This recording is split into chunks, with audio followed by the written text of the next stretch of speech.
साथियों नमस्कार, मैं राम अवतार शर्मा आपका ज्योतिष मित्र। आज का जो विषय है एक रोटी की महिमा जाने।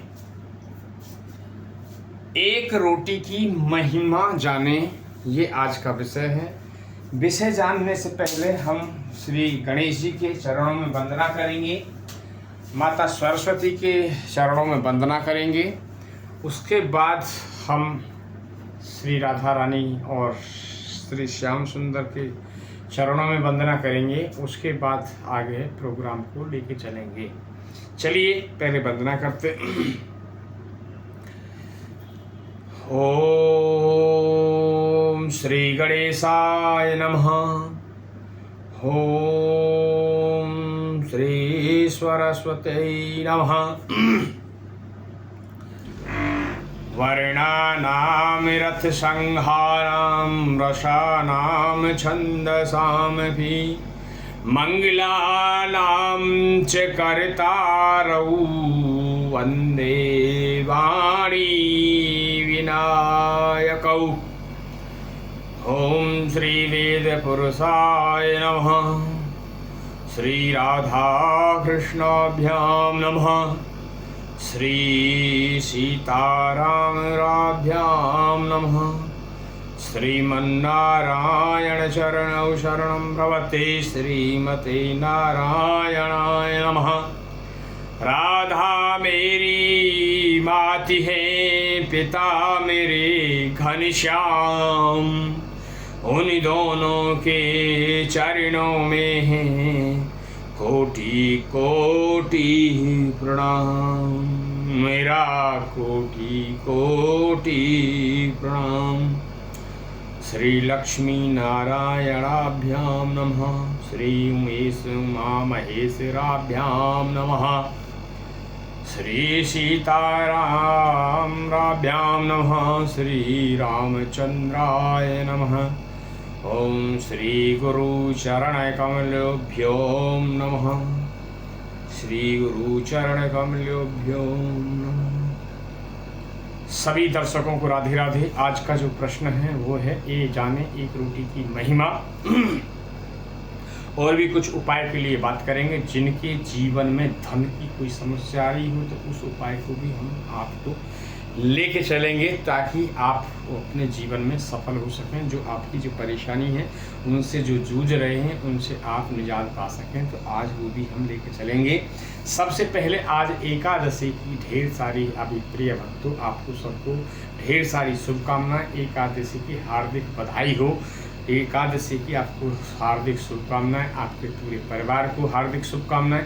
यही मैं अपनी राधा रानी से प्रार्थना करता हूं कि हम भक्तों पर कृपा करें। हे लाडली, हे श्यामा श्याम, हे प्रिय प्रीतम, आप सभी दर्शकों पे आप कृपा करें, सभी भक्तों पे आप कृपा करें। यही मेरी प्रार्थना है अपनी श्यामा श्याम से।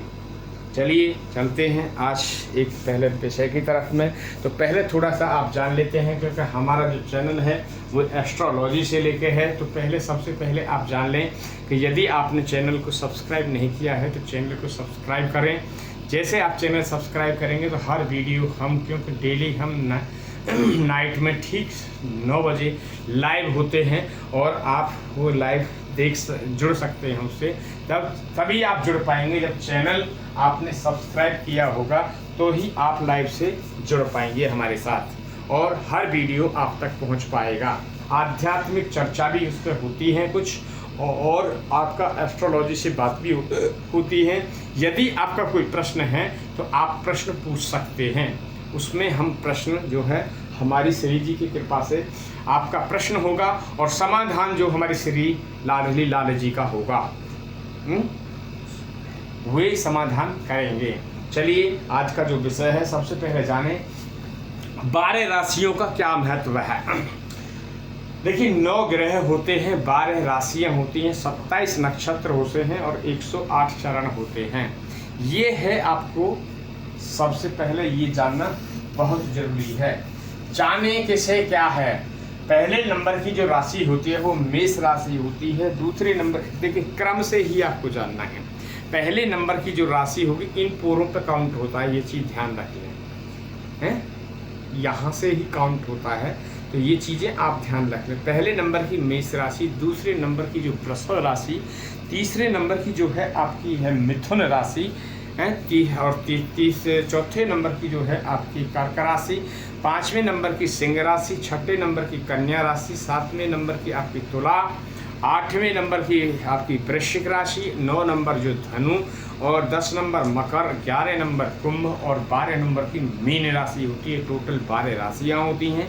जो यदि सीख रहे हैं, जानने वाले यदि वो सीख रहे हैं तो वो चीज़ ये नोटिंग भी कर लें अच्छी। इनकी जो काउंटिंग जो होती है वो पूरों से ही होती है, तो आप यहाँ से काउंट कर सकते हैं, ऐसे कर सकते हैं, ऐसे हैं। इन्हीं पे सब उंगलियों पे आपने देखा होगा, वो जो शास्त्री लोग, पंडित लोग जो जब भी कभी आपका कोई मुहूर्त वगैरह छुटवाते हैं तो आपको हाथों पे ही काउंटिंग होती है। आप पूरी कुंडली विश्लेषण कराने के लिए आप हमारे से कांटेक्ट कर सकते हैं। अकाउंट जोड़ने के लिए बहुत बहुत आपका धन्यवाद जो जुड़ रहे हैं, और आप अपनी कुंडली का विश्लेषण करा सकते हैं ताकि आप जो घटनाएं घटने वाली हैं, या अच्छी घटनाएं हैं या बुरी घटना है, कब आपका अच्छा दिन आएगा, कब आपका बुरा दिन है, कभी क्या है, कभी कोई घटना घटने वाली है, या कोई शादी विवाह जॉब वगैरह से सभी जानकारी तो पूरा आप कुंडली का विश्लेषण करा सकते हैं। तो आप कहीं करा सकते हैं, आप हमारे यहाँ भी करा सकते हैं, तो आप कराएं। देखा होगा जैसे आपने बॉडी जो आपकी बॉडी चेकअप जो होता है, मेडिकल इंश्योरेंस वगैरह हेल्थ से रिलेटिव, तो लोग उसको पैकेज लेते हैं और वो चेकअप कराते हैं। बट ये भी एक बॉडी चेकअप है। यदि आपने कुंडली का विश्लेषण कराया तो ये भी आपके लिए अति उत्तम फलदायक हो गया, लाभकारी होगी, ताकि आपको घटनाओं की समस्या पता चल जाएगी पहले से ही, और आप उनके उपाय वगैरह कर पाएंगे। ऐसा करने से आपके जीवन में आने वाली कोई समस्या आ रही होगी तो वो टल जाएगी, क्योंकि उसका उपाय वगैरह हो जाएंगे और वो टल जाएगी। मतलब टल मीन्स यदि आपका कोई नुकसान 100% होने वाला था तो वो 5% 7% पे ही नुकसान होकर ख़त्म हो जाएगा। सपोज कहीं आपको कोई लाख रुपए का नुकसान होने वाला था तो हो सकता है वो 2-4-5 हज़ार रुपये का नुकसान होकर वो ख़त्म हो जाएगा। तो प्रभु इतनी कृपा करते हैं। चलिए आप जानते हैं दृष्टियों के बारे में कि यहाँ पे जो हमने इनके स्वामी लिखे, स्वामी जान लेते हैं। स्वामी लिखे हैं, मेष लगन के जो स्वामी होते हैं वो मंगल देव होते हैं, ये आप जान लें। वृषभ लगन के जो आपके स्वामी होते हैं वो शुक्रदेव होते हैं। मिथुन लगन के जो आपके स्वामी होते हैं बुधदेव। कर्क के होते हैं चंद्रदेव। सिंह के आपके सूर्यदेव, ठीक है, और कन्या के आपके बुधदेव, और तुला के आपके शुक्रदेव, आपके वृश्चिक के फिर अगेन मंगलदेव, और आपके धनु के बृहस्पति देव, और मकर के शनिदेव, कुंभ के शनिदेव, और मीन के बृहस्पति देव। ये आपके स्वामी होते हैं। ये देखिए, ये 9 ग्रह होते हैं, मगर जो है इनमें जो हाउस वगैरह जो राशि वगैरह जो मिलती हैं वो 7 ग्रह को भी मिलती है, 2 को नहीं मिलती है, न राहु और ना ही केतु को मिलती हैं। तो ये राशियों का महत्व है। अब किस किस को कितनी कितनी राशि मिली हुई है, जैसे आपको सूर्यदेव को एक ही सिंगल राशि मिली हुई है, सिंह राशि सूर्यदेव को मिली हुई है। चंद्रदेव को आपको यहाँ पे लिखा हुआ है कर्क राशि, चंद्रदेव को कर्क राशि मिली हुई है। देन मंगल देव को 2 राशि मिली हुई है। कौन कौन सी? मंगल देव को मेष राशि और वृश्चिक राशि, मंगल देव को 2 राशि मिली हुई है। देन बात करते हैं आपकी बुधदेव की, तो बुधदेव को भी आपकी 2 राशि मिली हुई है। बुधदेव को भी बुधदेव को एक ही राशि मिली, 2 राशि मिली हुई है बुधदेव को, एक आपकी मिथुन राशि और एक आपकी कन्या राशि। देन बात करते हैं आपकी बृहस्पति देव, तो बृहस्पति देव को 2 राशि मिली हुई है, धनु और मीन, ये 2 राशि मिली हुई है। और अब बात करते हैं शुक्रदेव की, तो शुक्रदेव को एक वृषभ राशि मिली हुई है, और एक आपकी जो राशि है उनको शुक्र तुला राशि शुक्रदेव की है। शनिदेव को 2 राशि मिली हुई है, शनिदेव को मकर और कुंभ 2 राशि उनको मिली हुई है। ये जाना हमने राशि। अब जाने हम दृष्टि के बारे में, तो दृष्टि यहाँ पे हमने लिखी हुई है जैसे मंगल देव, सभी जितने भी ग्रह हैं इनको जो है केतु देव को छोड़ के सभी 8 ग्रह को जो राशि मिली हुई है वो राशि मिली सबको 7 नंबर की 7वीं दृष्टि तो सभी को मिली हुई है, 7वीं दृष्टि सभी को मिली हुई है, मगर कुछ 3 ग्रहों को कुछ एडिशनल आपको राशि में मिली हुई है दृष्टि। जैसे जानेंगे मंगल देव के 4थी 7वीं 8वीं 3 दृष्टि होती है मंगल देव के पास में, कौन सी थी 4थी 7वीं और 8वीं। देन बात करते हैं बृहस्पति देव के पास में आपकी 3 दृष्टि होती है, कौन सी 5वीं 7वीं 9वीं। शनि देव के पास में जो राशि दृष्टि होती है वो होती है 3री 7वीं 10वीं। और केतु राहु जी के पास में जो होती हैं, जो बृहस्पति देव के पास होती हैं वही उनके पास होती हैं। ये हमेशा ध्यान रखें 5वीं 7वीं और 9वीं राहु जी के पास ये दृष्टि होती है। केतु के पास में कोई दृष्टि होती नहीं, क्योंकि केतु महाराज का जो है धड़ यहाँ से नीचे धड़ है, तो वो दृष्टि का कार्य नहीं करते हैं, तो उनको राशि ये नहीं मिली है। देन बात करते हैं मूलांकों की। तो देखिए मूलांक जो है यहाँ पे लिखे हुए हैं मंगल देव का, जैसे यहाँ पे लिखा है, पहले आप सूर्य यहाँ पे आ जाएं, ये मूलांक जैसे मंगल देव का आपका जो वहाँ पे लिखे हुए हैं ये स्वामी है, और मंगल देव का जो 10 नंबर और शुक्र देव का 5 नंबर, बुध देव का 6, चंद्र देव का 3, सूर्य देव का 7 और बुध देव का 6 और शुक्र देव का 5, मंगल देव का 10, गुरु का 9, शनि का 1 और गुरु का 9। यहाँ पे ये हो गए। देन बात करते हैं कलाओं की। तो जो कला जो होती है वो होती है आपकी सूर्य देव के पास में 30 कला 30 कला होती है सूर्य देव के पास में सन। सूर्य देव के पास में 30 कला, चंद्र देव के पास में 16 कला, मंगल देव के पास में आपकी 6 कला होती हैं, बुध देव के पास में आपकी 8 कला, बृहस्पति देव के पास में 10 कला, शुक्र देव के पास में आपकी 12 कला होती है, और शनि देव के पास में 1 कला होती है। 1 ये कलाओं की हमने बात करी। अब बात कर लेते हैं हम ऊंच और नीच के लिए। तो यहाँ पे हमने यहाँ पे लिखा हुआ है, आप देख सकते हैं कि कौन उच्च का होता है, उसमें आप नीच का होता है ग्रह। जहाँ नीच का होता है वहाँ पे ये सारी चीज़ें आती हैं। दूसरा बात कर लेते हैं हम यहाँ पे मित्रता और शत्रुता। इनके जो है 2 ग्रुप हैं, group A group B. Group A में जो है आपके आते हैं देवगण में जो आते हैं आपके मंगल देव, चंद्रदेव, सूर्यदेव, बृहस्पति देव, ये आपके देवगण में आते हैं। देवताओं की लिस्ट में आते हैं दानव दल में शुक्रदेव, शनिदेव, राहुदेव एंड केतुदेव, ये आपके दानवों की लिस्ट में आते हैं।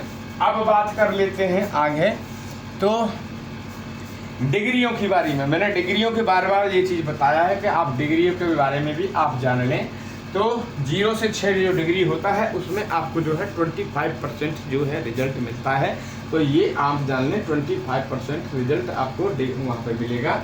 और 6 से 12 में आपको 50%, 12 से 18 में आपको 100%। और वो डिपेंड करता है कि ग्रह किस स्थिति में बैठा हुआ है, जो हमारा प्लानेट है वो किस स्थिति में है, तो उसी स्थिति के अकॉर्डिंग में आपको नेगेटिव या पॉजिटिव दो आपको परिणाम देगा।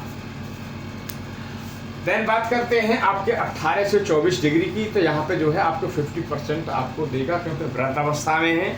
और देन बात करते हैं 24 से 30 डिग्री में, तो यहाँ पे पूर्ण वृद्धावस्था में है, तो यहाँ पे जो देगा आपको 25%। एक चीज़ और ध्यान रखें कि 0 से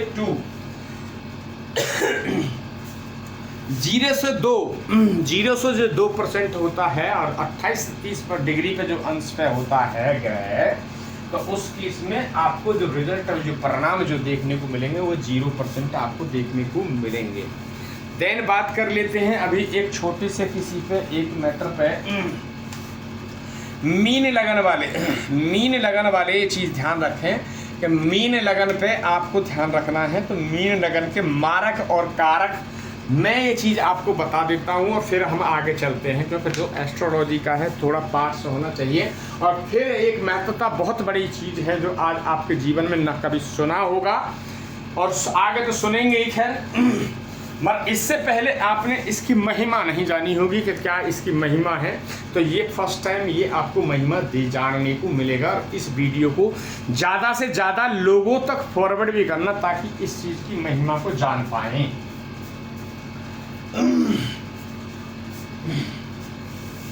तो पहले हम जान लेते हैं कि मीन राशि के जो मारक और कारक जो होते हैं उनको जान लें। ठीक है, तो यहाँ पे मीन राशि होती है आपके 12 नंबर।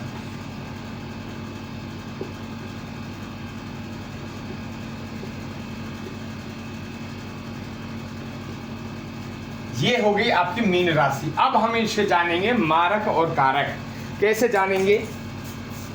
तो आप सभी को ये आप नोटिंग कर लें, जिनके आपके मीन लगन वाले हों, मीन जिनकी लगन हो, वे अपने ग्रहों को, हालांकि मैं डेली में बताता हूँ और मैं लाइव भी आता हूँ ठीक 9 बजे रात्रि में ठीक 9 o'clock मैं लाइव पे होता हूँ। यदि आपका कोई प्रश्न है, यदि आपकी कोई परेशानी चल रही है, यदि रतन और रुद्राक्ष के बारे में कुछ जानना चाहते हैं तो आप लाइव जुड़ सकते हैं।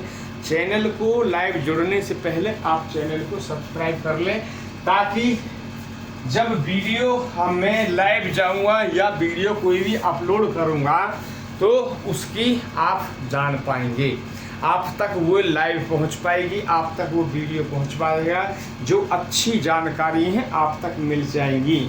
आध्यात्मिक जीवन से भी हम जुड़े से बात करते हैं, और जो है आपके जो प्रश्नोत्तरी में जो शाम को हम बैठते हैं तो आपके प्रश्न होते हैं और समाधान जो होता है हमारे वृंदावन बिहारी लाल और राधा रानी के होते हैं, समाधान वो करते हैं। और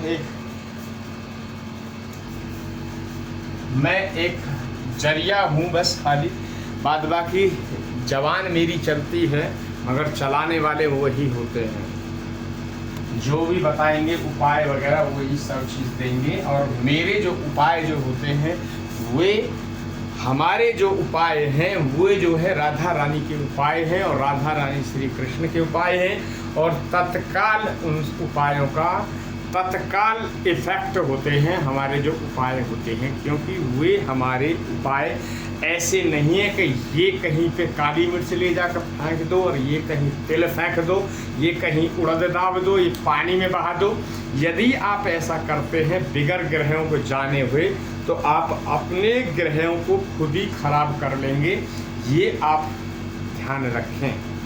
जानने से पहले देख लें कि देखिए किसी भी ग्रह की, यदि आपके ग्रह योग ग्रह हैं और आपने उन ग्रहों का दान कर दिया तो वो आपके जीवन से हमेशा के लिए ग्रह हट जाएगा। किसी जाने अनजाने में ऐसा ना करें। यदि कोई ऐसा करा देगा और आप कर देंगे तो आपकी जो आपकी जो गाड़ी जो चल रही होगी वो भी पटरी पे से उतरने लगेगी। यदि आप ऐसा करते हैं जाने अनजाने में, तो किसी का भी जब दान करते हैं तो उस चीज़ को बड़े हिसाब से करें, क्योंकि वैसे ही ना करते हैं। क्योंकि देखिए कोई भी जब लाइव आता है तो एक टीवी पे आता है, टीवी के माध्यम से दुनिया देखती है, पूरा वर्ल्ड देखता है, चाहे वो किसी के 100 सब्सक्राइबर हो, चाहे किसी के 1000 हो या लाख हो, मगर वो जो वीडियो जो शूट होता है तो पूरे वर्ल्ड के लिए शूट होता है। और ऐसा कोई भी नहीं करेगा कि गलत कार्य है, क्योंकि उसको जवाब देना पड़ सकता है। तो ग्रहों के बारे में पहले आप जान लें कि देखिए ये आपकी जैसे सपोज मीन लगन की ये कुंडली है, तो इसमें आप जान लें तो आपके लिए कौन कौन से योग ग्रह हैं और कौन कौन से मारक ग्रह हैं। जितने भी मीन वाले हों वो सब चीज़ ये नोट कर लें। तो आइए पहले जान लेते हैं कि बृहस्पति देव, यहाँ हमने लिख दिया योग ग्रह।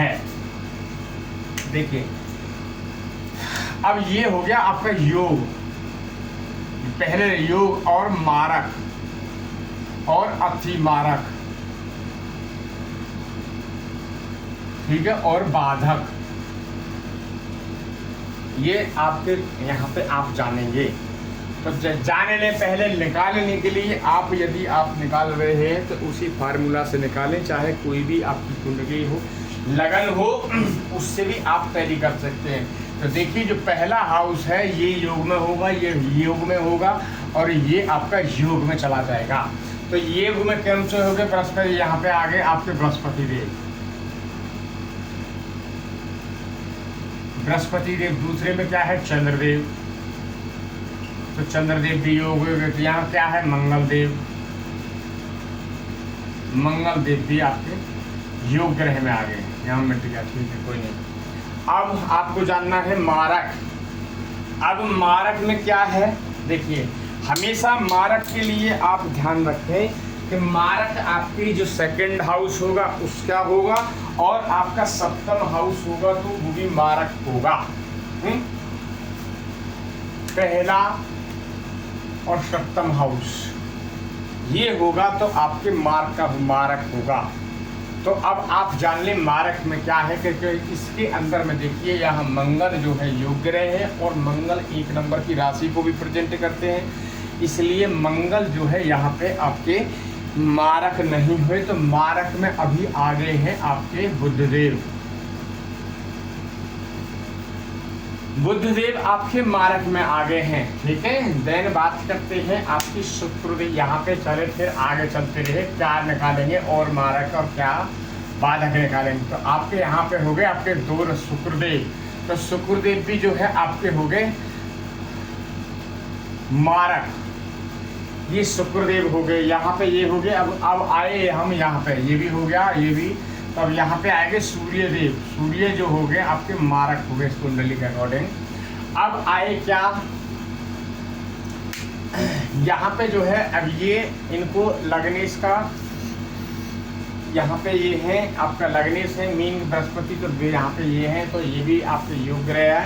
अब बात करते हैं एक शनि यहाँ पर, एक शनि यहाँ पे, एक ये है आपकी मकर, ये है आपकी कुंभ। तो दोनों ही आपके जो है ये मारक हो गए हैं। तो मारक में आपके शनि देव हो गए। अब अति मारक जान लें, अति मारक में इस कुंडली में क्या है। तो अति मारक के लिए आपको काउंट करना है, पहला, दूसरा, छठा, 7वां, 8वां, आपका 11वां और 12वां, इनको सब गिनतियों को आप लिखने के बाद में, और जो भी ग्रह जो दोबारा रिपीट होता है वो आपका अति मारक होता है, तो अब इस कुंडली में जो है अति मारक 2 ग्रह हैं आपके शुक्रदेव। ये जब शुक्रदेव की आपको जब दशा चलेगी तो उसमें आपको बाधाएं खड़ी होंगी, ज़्यादा बाधाएं खड़ी होंगी, और वे मारक भी होंगे। और शुक्रदेव क्या है, लग्जरी। और जिनकी लड़के हैं जिनकी शादी नहीं हुई है, शादी के योग्य हैं, और उनकी कहीं दशा पड़ जाए शुक्रदेव की, तो शुक्रदेव उस समय शादी को भी आपको स्टॉप करा देंगे, आपकी डिले करा देंगे। पहले बात करते हैं आपकी यहाँ पे दूसरा है आपका ये शनिदेव। शनिदेव भी आपके जो है अति मारक ग्रह में हो गए हैं। शनिदेव भी आपके अति मारक ग्रह हैं। अब जान लें कि हम इसका जो है कैसे निकालेंगे। अब इसका बाधक भी देखेंगे, जो बाधक ग्रह जो बाधाएं डालता है वो बाधक भी जान लें कि बाधक कैसे जाने। देखिए हमने कहा कि 4 स्तर 2 स्वभाव, पहले राशियों के स्वभाव भी आपको जानना बहुत जरूरी है, क्योंकि राशियों के स्वभाव से ही आप अपनी आयु वगैरह का भी विचार कर सकते हैं। अल्प आयु, दीर्घ आयु, मध्यम आयु जो होती है उस पर भी आप विचार कर सकते हैं, क्योंकि वो भी आपकी 4 स्तर 2 स्वभाव जब उसका चार्ट बनता है तो उसी के अकॉर्डिंग आपकी जो है आयु का भी डिसाइड होता है। जैसे अल्प आयु की जो एज होती है वो होती है आपकी 32 ईयर से कम। अल्प आयु, अल्प मीन्स 32 साल से नीचे में ही वो ऐसा विधि का विधान होगा कि वो अपना शरीर छोड़ देगा, मरना नहीं बोलेंगे, ठीक है, तो अपना शरीर छोड़ देगा। दूसरा जो मध्यम जो आयु है, मध्यम आयु जो होती है वो होती है आपकी 64, 64, और 64 के बाद में आपकी जो है दीर्घ आयु जो होता है, दीर्घ आयु में होता है आपका 96। देखिए जैसे अभी हम वही सब फार्मूला होते हैं, जैसे कलयुग, कलयुग की जो एज है वो 4,32,000, क्या 4,32,000 आयु है कलयुग की। अब आप कहें द्वापर हैं, द्वापर भगवान श्री कृष्ण जब युग में आए, द्वापुर की जो उम्र है 4 का 8 हो गया आ और 8,64,000, 8,64,000 आपकी कलयुग की आयु हुई। ठीक है, अब आए आपके त्रेता। तो त्रेता की आप जान लें 8,64,000 32 दूनी 96 यानी 12,96,000 जो आयु वो है आपकी त्रेता की। सॉरी, हाँ त्रेता की, भगवान श्री राम त्रेता में थे, तो त्रेता की है आपकी 12,96,000 आयु। अब जाने लेते हैं उसकी आपकी सतयुग की। सतयुग की आयु क्या है, तो आप निकाल लीजिए 32 दूनी 64 और 64 दूनी 128 यानी 17,28,000 जो है आपकी जो सतयुग की आयु है। कितनी? 17,28,000 वर्ष। 4,32,000 का चलता है। जैसे आप 17,28,000 माइनस है 4,32,000 तो वे आपकी त्रेता की आयु बच जाएगी, और त्रेता की आयु माइनस 4,32,000 तो वही द्वापर की आयु बच जाएगी, और 4,32,000 माइनस द्वापर की आयु तो वो आपकी कलयुग की आयु 4,32,000 शेष रह जाएगी। ऐसे ही आयु दीर्घ आयु, अल्प आयु और मध्यम आयु को कैलकुलेट करने के ये सब सिस्टम होते हैं। तो ये जानने के लिए आप ये जानेंगे, आगे चलेंगे। ये हमने निकाल दिए आपके मारक और अति मारक। अब जान लें इस कुंडली के जो बाधक कौन है। तो देखिए हमने बताया था चर स्तर, जहाँ चर होगा तो चर का यहाँ पे आएगा। अब ये राशि कौन सी है? चर, चर स्थिर द्वि स्वभाव, चर स्थिर द्वि स्वभाव, चर स्थिर द्वि स्वभाव, चर स्थिर द्वि स्वभाव, चर स्थिर द्वि स्वभाव।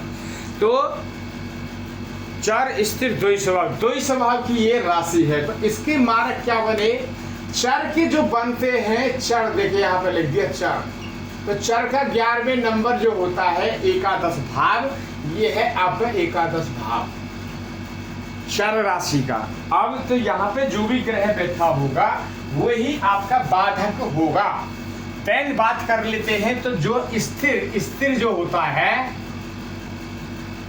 स्थिर जो होता है तो इसमें से 2 माइनस करते हैं, 2 माइनस कर दिए तो 1 2, तो ये आपका यहाँ पे जो है आपका 9वां भाव जो होगा वो आपका बाधकेश बनेगा। चर स्थिर द्वि स्वभाव। अब द्वि स्वभाव जो है यहाँ पे हमने लिख दिया द्वि स्वभाव, द्वि स्वभाव लिख दिया। तो इसका जो बाधकेश होगा वो होगा 7। 11 में से 2 माइनस कर दिए, 9 बचे, 9 में से 2 माइनस करते 7। तो अब इस कुंडली के अकॉर्डिंग जो है मीन जो है राशि, मीन लगन के जो है तो बाधकेश हो गए इसके बुध। अब बुध जो है मारक भी है और बुध जो है बाधक भी है? तो ये जाना हमने। आप जान लीजिए कि यहाँ पे योग ग्रह हो गए, जो बचे बैलेंस हैं तो वो सब चले जाएंगे आपके, या पूरे ही हो गए हैं। तो जो आपके राहु एंड केतु जो चलते हैं इन्हीं के अकॉर्डिंग चलते हैं। तो जहाँ ज़्यादा जैसे सपोर्ट होती है तो वो उसी तरफ में प्रणाम देते हैं। अब बात कर लेते हैं, हमने ये समझा और ये थोड़ा सा एक मैटर हमने आपको समझाया, क्योंकि एस्ट्रोलॉजी का चैनल है तो एस्ट्रोलॉजी तो नहीं पढ़ा जाएगा। अब चलते हैं आध्यात्मिक चर्चा की तरफ में। थोड़ा सा आपको एक रोटी की महिमा हम बताते हैं। रोटी क्या है? यदि कोई एक गाय को रोटी परमानेंट देते हैं तो उसका आप आज फल जानने की कोशिश करें कि उसका फल क्या है। देखिए ये है रोटी, यहाँ पे हमने बनाया भी है, यहाँ पे लिखा है रोटी। एक रोटी यदि पहली आप गौ माता को खिलाते हैं तो आप उसका पुण्य जाने क्या होता है। अब हमने दूसरी रोटी यहाँ पे उसी रोटी का एक मॉडल यहाँ तैयार किया है, ये जाने। इसमें हमने रोटी के जो 4 भाग कर दिए, 1 2 3 4, 4 भाग हमने कर दिए। अब इनकी महिमा जानेंगे क्या है। 4 की महिमा क्या है हम थोड़ा सा यहाँ से चले जाते हैं, ऊपर मिटाते हैं यहाँ पे, और फिर इसकी महिमा आपको बताते हैं, ताकि आपके जीवन में कभी ये चल रहा होगी परेशानी तो आप उससे निजात भी पा सकें और आपके जीवन सफल हो सके। यही हमारी बताने की आपकी वो है। पहली रोटी गाय की, याद रखें सभी मेरी माताएं बहनें जो खाना बनाती हैं तो सबसे पहले ध्यान रखें पहली रोटी गाय की। लास्ट की रोटी जो होगी, सबसे लास्ट की रोटी वो है आपके कुत्ते की। अब कुत्ते की रोटी का भी जो हम उसका भी हम महत्वता बताएंगे कि उसका क्या परिणाम, आपको क्या रिजल्ट मिलता है। पहली आप गाय की रोटी जानें कि उसके आपको क्या क्या पुण्य प्राप्त होंगे। यदि हम ये रोटी हमने एक रोटी हमने गाय के लिए बनाई, सबसे पहली रोटी, और वो गाय को हमने खिला दी। अब हमने दो रोटी के जो एक मॉडल यहाँ तैयार किया है, इस रोटी के 4 हमने भाग बनाए हैं। भाग पहला, दूसरा, तीसरा और चौथा, 4 भाग हमने तैयार किए हैं। तो देखिए इतना हमारे पास में बोर्ड वगैरह अभी है नहीं बड़ा है, तो हम ये चीज़ें नहीं आपको पूरा ब्रीफ कर पाएंगे। बट हाँ, हम ये चीज़ बता रहे हैं कि यदि एक गाय को आप रोटी खिलाते हैं तो रोटी के 4 भाग हमने कर दिए हैं। तो पहले भाग की आप वो जान लें कि उसका पुण्य क्या होता है। यदि आप एक पहला आप खिलाते हैं तो वे आपको पति और पत्नी के भाग्य में पुण्य जाता है। किसका? ये इस टुकड़े का, चौथे भाग का। देख लीजिए जिस पे मैंने ये रेड मार्क किया है, ये आपके जो जाएगा ये आपके पति और पत्नी के भाग्य में चला जाएगा। एक रोटी का सुन लीजिए कितने उसको फल मिलता है। तो एक रोटी की बहुत बड़ी महत्वता है और उसका महत्वता है, आप ये जानें और ये अवश्य करें। यदि कोई नहीं करता है तो ये कार्य स्टार्ट करें ताकि आपके पुण्य जो है उदय होने लगेंगे और पाप जो है क्षीण होने लगेंगे। अब हम चलते हैं दूसरे 2 नंबर की रोटी की तरफ में, कि 2 नंबर जो पार्ट्स है रोटी का, दूसरा जो टुकड़ा है वो किसके भाग्य में जाता है। तो वो जान लें कि वो दूसरे नंबर का जो टुकड़ा जाता है, तो जिन्होंने रोटी खिलाई है, वे जिन माता ने रोटी खिलाई है तो वे उनके ददिया ससुर हैं, यानी ग्रैंड फादर और ग्रैंड मदर, दादा और दादी के भाग्य में, यहाँ पे लिख भी देते हैं हम, थोड़ा मिटेगा ये, दादा और दादी के भाग्य का चला जाएगा। दादा और दादी के भाग्य का उनका जो है पुण्य उदय होने लगेगा, दादा और दादी का। यदि ऐसा कार्य करते हैं तो ये 2 नंबर टुकड़े की बात होगी। पहला टुकड़ा हमने ये लिया, दूसरा अब हमारा ये आया। अब बात कर लेते हैं तीसरे की। तीसरा जो है ये है, तो ये जो टुकड़ा है तीसरा, तो ये कहाँ जाएगा? तीसरे टुकड़े का जो फल है वे आपके जो हमारी माताएं बहनें जो रोटी बना रही हैं वे उनके मायके का, यानी वे उनके मायके में जितने भी होंगे तो उनको फल चला जाएगा। यानी जो आदमी है, आदमी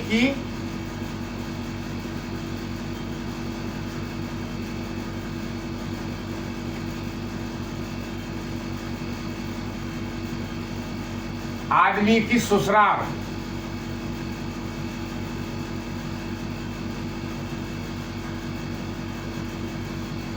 ससुराल के जो पूर्वज होंगे उनके खाते में चला जाएगा। तीसरा, पहला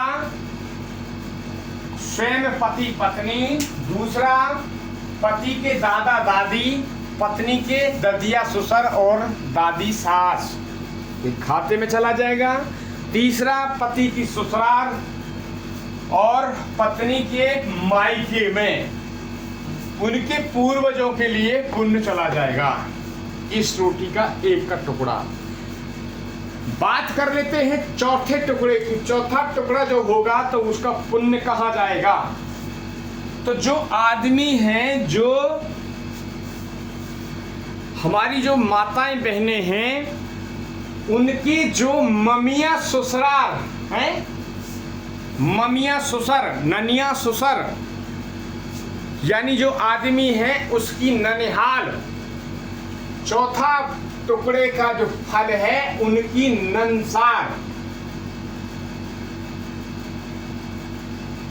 नंसार के लिए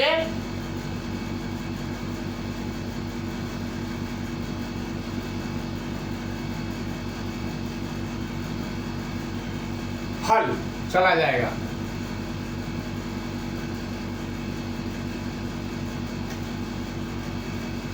ठीक है, तो आज हमने ये जाना कि एक थोड़ा सा हमने ये ब्रीफ किया आपको, मारक एंड कारक एंड अतिमारक एंड बाधक के लिए आपको ये अपडेट किया। बट सबसे पहला जो था हमारा जाने एक रोटी की महिमा है। यदि आप गाय को खिलाते हैं तो ये है एक रोटी की महिमा। चार जगह के भाग्य उदय होते हैं, आपके, आपकी पत्नी के, आपके दादा दादी के, आपके ससुराल पक्ष के, आपके जो है नंसार पक्ष के भाग्य उदय होते हैं। एक रोटी की महिमा ये है। आज के लिए इतना ही। मैं अपनी वाणी को विराम देता हूँ। यदि ये आपको वीडियो अच्छी लगे तो आप इसको लाइक एंड सब्सक्राइब जरूर करें और इसको आगे ज़्यादा से ज़्यादा फॉरवर्ड करें ताकि हर लोग ये चीज़ें को समझ सकें। कल हम एक वीडियो आपके डालेंगे जिनके जीवन में धन की समस्या आ रही है, उसके रिलेटिव हम एक उपाय बहुत ही तगड़ा और बहुत ही पावरफुल उपाय हम देंगे। यदि आप करेंगे तो आपके भाग्य उदय होने शुरू हो जाएंगे और वो तत्क्षण चीज़ आप देख पाएंगे। वो हम कल उपाय डालेंगे, आप हमारी प्रतीक्षा करें। आज शाम को ठीक 9 बजे यदि किसी को जुड़ना है तो चैनल को आप सब्सक्राइब करें। आप हमारे साथ जुड़ सकते हैं लाइव ठीक 9 बजे। राधे राधे।